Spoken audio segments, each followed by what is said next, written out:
A danes smo pa malo prešaltali, a? Veš kaj, da sem jaz najprej malo osvobodil vseh teh dolgih rokavov, rokavic, čelad in stvari, zaradi katerih mi je tako vroče, da je to za znort. Že boljš, še malo.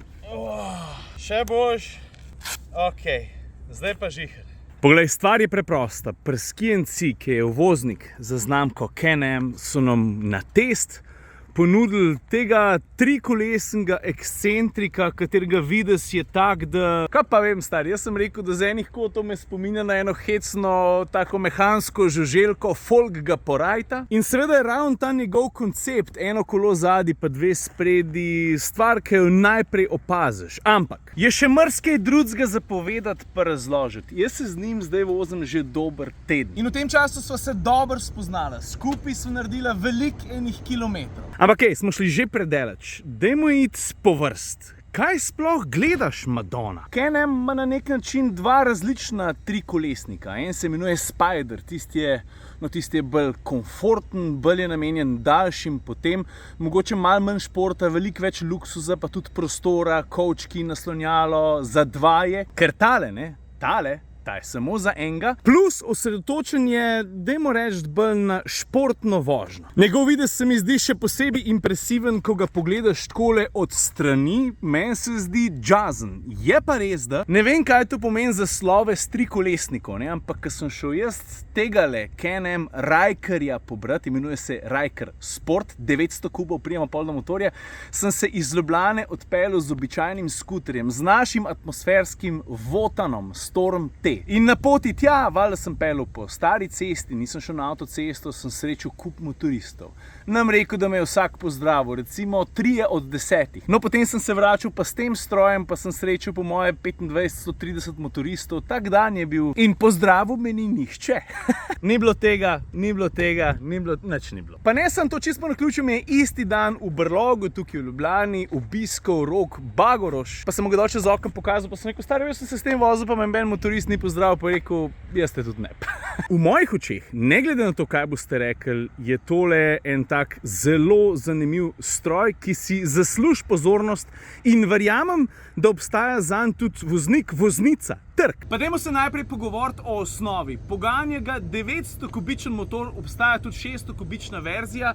Rotaxov izdelek, ki je združen s, pazi to, avtomatskim CVT menjalnikom. Verjamem, da po več kot 8 letih komuter minute ne rabim več poudarjati razlike med običajnim avtomatikom pa CVT izdelkom. A ne? Ok. Navor gre seveda na zadnje kolo, ki je upeto samo na eni strani. Drugače pa tale trikolesni ekscentrik tehta švoh 300 kg. Coinov, ki jih je sposoben pri koliko 8000 vrtljajih ponuditi, je skupaj 82. Navora malenkost manj, ampak višek tega pride, kje že prene 6,5. Tako da sploh ni vprašanje, da se ta stvar fejst zgane. Je pa res, da tale zasnova, dva bicikla spredi, mimogrede večvodilno vpetje, pa vrhunsko podvozje, ki je tudi nastavljivo, pridemo pol do tega. Hočem reči, da ta zasnova omogoča tudi tako konkretno poplesovanje z zadnjim delom. Čak, daj ti ga pokažem še od ozadaj, ker se mi zdi, da je tak, tukaj me spominja na eno žuželko. Precej hecen zgleda. No, ampak da razčistimo, ko prije do varnosti, da noš misliti tale jazbec pobezla 1, 2, 3. Ryker Sport ima hudo elektronko, ki skrbi za to, koliko zdrsa dovoli zadnjemu kolesu. Seveda je malo tudi odvisno od tega, kateri vozni program zbereš. Če daš v sport, boš imel malo lufta in se boš lahko lušten igral. Je pa res, da medtem ko ti zadnja os, zadnji bicikl, ko se ves navor prenese nanj, pa lahko malo pleše, ponudi nekaj veselja, pa zelo zanimivih občutkov, no, sprednja os, ki imaš pa dva bicikla, pa pomeni zelo specifične vozne lastnosti. Vožnji Rykerja, oziroma kateregakoli trikolesnega motocikla, se pač, mislim, a je to sploh motocikl, se je treba privaditi. Treba se je začeti malo drugače obnašati. Nam rekel, da vem točno, kako se je treba obnašati na motociklu, ampak nekaj izkušenj s skuterji pa vendarle imam, pa to, kako je treba težišče prenašati v zavojih in kako se držati, kako reagirati. Tukaj je vse skupaj malo drugače. Ampak pa, ko se navadiš, nam rekel, da začneš uživati v tem, ampak ti je lažje. Tako da ne bom lagal.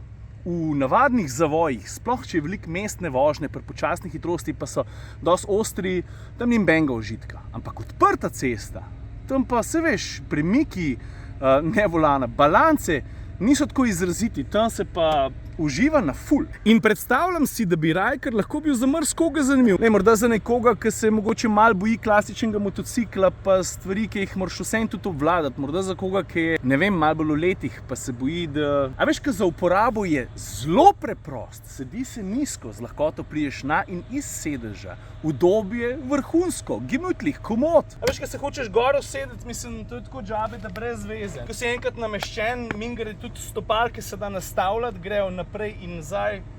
Ja, pol je zelo hiter, zelo fajn. Ok, zdaj pa s čim imamo opravka? Torej, balanca. Zdaj ta prva stvar, ki sem opazil, da dobro, ne, kuplunge tukaj nam najdu, ker je avtomatik, ampak kaj pa žlajfa? Zavora mi je hec, on sam zračuna, kako mora vse skupaj razporediti in zato imaš ti na voljo samo pritisk desne noge, poglej. Evo, tukaj je pedalka, tukaj je zavora. In kar se žlajfanja tiče, to je to, druge ni. Pred voznikom en manjši digitalni displej, na katerem imaš vse pomembne informacije, seveda hitrost, pa tudi doseg in tako naprej. Zalaufaš motocikl pa tako, da najprej tole narediš, potem daš gas v kontrasmer in pritisneš tale gumb. Škaj ga mu gasno, da me boste bolj slišali. Hotel sem povedati, če to, da preden speleš, moraš sprostiti ročno. To je seveda varnostni element, da ko ti zaključiš z vožnjo, moraš tole gor spraviti, če ne, se bo kam odpeljal, ne? Zato, ker je takrat uleru. Predvsem pa ena stvar, ki sem ti jo pozabil pokazati, pa bi jo moral omeniti čist na začetku. A veš, kaj je tole? Ja, to je ključ. Mal nenavadno, vem, da zgleda hecno, ampak stvar sama po sebi pač deluje. Mene ni motil niti mal. Kufra na tem motorju razen enega drobnega prostorčka, tukajle par litrov, ne boš najdu, tankaš ga, poglej. Tukajle, simpel stvar, pa da ti pokažem še tale predalček. Nam rekel se nisem malo matril, sem ga odprl, malo matečen sistem, drugače pa poglej, koliko prostora je noter, pravi, da je tole koliko ne, 5-6 litrov, vse ne vem. Evo, in to je to, jaz sem noter dam kakšno rezervno majico, zanj sem noter kapco, ključe, denarnico, telefone in tako naprej. V resnici čist dovolj za take krajše skoke, ne? To je to. Zdaj, kar se neke kredibilne splošne ocene tiče, meni se zdi, da jaz nisem ta pravi človek, da bi to zmogel podati na en način, da bi imeli neko hudo težo. Jaz na motociklu nisem doma, tudi če ima 3 kolesa. Lahko pa z vidika laika, pa z nekoga, ki se, dajmo reči, motociklizma loteva zelo previdno, lani sva Saša naredila Kodo 125, je bila meni ta izkušnja všeč, zato ker sem se prvič peljal brez varnostne kletke oziroma na nečem odprtem hitrejš kot, ne vem, 70-80 na uro. In v tem pogledu se mi zdi to mogoče kot ena zanimiva vstopnica v svet takšne vožnje, ki pač ima svoj čar, tudi na 3-kolesniku. Tako da v tem pogledu je bil meni Ryker zanimiv, pravi, da je to izvedenka sport, ne vem, kakšne so ostale. Verjamem, da bi mi na nek način mogoče celo bolj ustrezala izvedenka Spyker, ki je bolj na gemütlich, pa lahko še punco zraven peleš ali pa prijatelja. Ampak all in all je bila to zame ful nova, sveža, predvsem pa pozitivna izkušnja. Evo, porabe do zdaj nisem pogledal, piše, koliko piše, 8,9 litra na 100 km, Kestel, no ta je 20 litrski. Vožnja ta je bila pa vsega pomal, tudi na avtocesto sem šel, me je zanimalo, kakšna izkušnja je.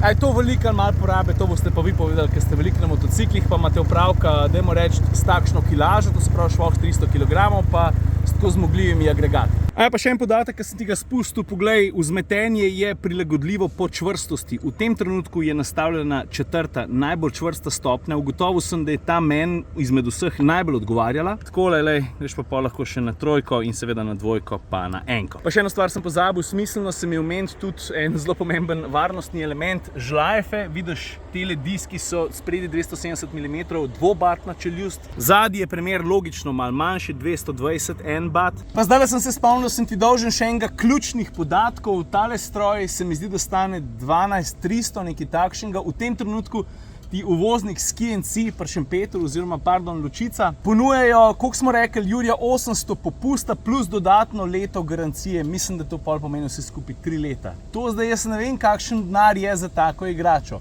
Tukaj nisem doma, to morate vi povedati, ali je 10 jurjev velik ali je malo za takšen stroj. Ker sem že glih kle, ne? Lej, takole se lahko nastavijo tele naprej ali pa nazaj. Sploh tega pomika je, dajmo reči, za 25 cm. Meni ustreza tlele nekje. In to je, kar se tiče tegale Rajkarja, Rajko po domače, Rajc za najbližje. To je vse, kar sem mu zapovedati. Če imaš kakšno vprašanje, oglas se, sem pripričan, da ti bojo znali kakšen podatek, da tudi pri uvozniku. Salon mingerde imajo pa Jazzen, ne? Tam najdeš pa stari Ferrari. Pa še igrače za vodo, mrzkakšne jetskije in tako naprej. Z njihovim jetskijem oziroma SkiNC je podprl vožnjo z jetskijem od Portoroža do Hvara, ki je šel Saša. In to je to. Če imaš kakšno vprašanje, oglas se. Rajkar, mi da gre pa še en krog, pa to treba počasi pa vrniti. A ja, ne. Ne. Se imamo še kakšen teden. To bo še vesela. Folk, lepo se imejte. Ajde. Čau.